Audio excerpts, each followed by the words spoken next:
कहते हैं भगवान राम का नाम मूल रूप से अयोध्या से जुड़ा है, जहां उनका जन्म हुआ और वो यहीं सरयू के आसपास रहते हैं। लेकिन क्या आप जानते हैं कि अयोध्या से अलग एक और जगह है जहां भगवान राम आज भी हर रोज आते हैं और रात भर वहां रुककर सुबह अपने धाम को प्रस्थान कर जाते हैं। राम, ये एक ऐसा नाम है जिसे लेते ही आप शांति पा लेते हैं। सोचिए, जिसका नाम लेने मात्र से ही मन स्थिर हो जाता हो, उनके दर्शन हो जाएं तो क्या होगा, और वो भक्त कैसा होगा जिसके पुकारने से भगवान श्री राम अपने धाम अयोध्या को छोड़कर उसके घर आकर रहने लगे।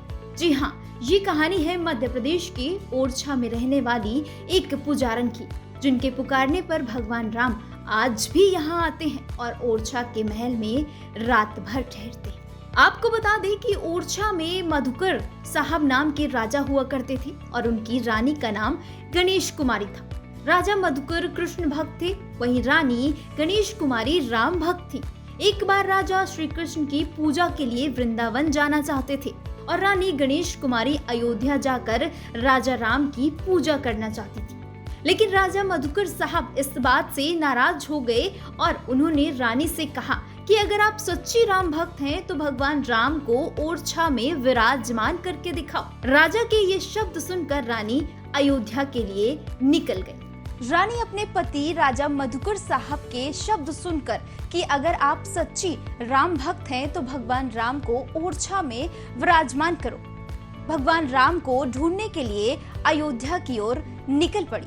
भगवान राम को ढूंढने के लिए अयोध्या पहुंचकर रानी गणेश कुमारी ने यहाँ तपस्या शुरू कर दी। लेकिन घोर तपस्या करने के दौरान जब भगवान राम नहीं आए, तब रानी सरयू नदी में कूद गई। कहा जाता है कि घोर तपस्या के बाद भी जब रानी को श्री राम के दर्शन नहीं हुए तो वो व्याकुल होकर नदी में प्राण त्यागने के लिए चल पड़ी। घोर तपस्या के बाद भी जब रानी गणेश कुमारी को श्री राम के दर्शन नहीं हुए तो वो सरयू नदी में कूद गई। वहीं अपनी भक्त की ये दशा देखकर भगवान राम प्रकट हुए और रानी को बचा लिया। रानी की सच्ची भक्ति देखकर श्री राम प्रसन्न हुए और आखिरकार भक्त के सामने विवश भगवान रानी के साथ उनके महल में विराजमान होने के लिए चल दिए। और मान्यता है कि तभी से ओरछा के महल में हर रोज भगवान राम आते हैं। लेकिन रानी के साथ ओरछा जाने से पहले भगवान राम ने 3 शर्तें रखी थी। क्या थी वो 3 शर्तें, आपको बताते हैं। रानी के साथ ओरछा जाने से पहले श्री राम की पहली शर्त थी कि मैं यहाँ से जाकर जिस जगह बैठूंगा वहां से उठूंगा नहीं। दूसरी शर्त में श्री राम ने कहा कि मैं ओरछा में राजा के रूप में विराजित होऊंगा और इसके बाद किसी दूसरे की सत्ता नहीं रहेगी। तीसरी और आखिरी शर्त में उन्होंने खुद को बाल रूप में पैदल एक खास पुष्य नक्षत्र में साधु संतों को भी साथ ले जाने के लिए कहा। महारानी से अपनी शर्तें मनवाने के बाद श्री राम ओरछा आ गए, जिसके बाद से आज तक भगवान श्री राम यहाँ के राजा के रूप में विराजमान है।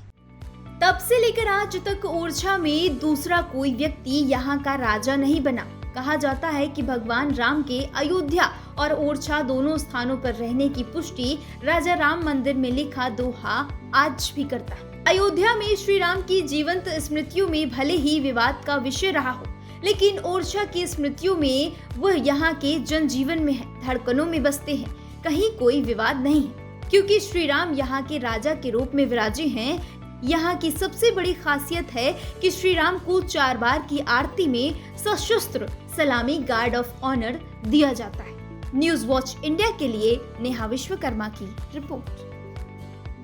ओरछा में राम की उपस्थिति निर्विवाद है। इसके साथ ही ओरछा के लोग बताते हैं कि यहाँ के श्री राम हिंदुओं के भी हैं और मुसलमानों के भी। साथ ही यहाँ इस बात पर भी कभी कोई विवाद नहीं हुआ। ये पूरा वीडियो आपको कैसा लगा? वीडियो को लाइक करके, कमेंट करके जरूर बताएं।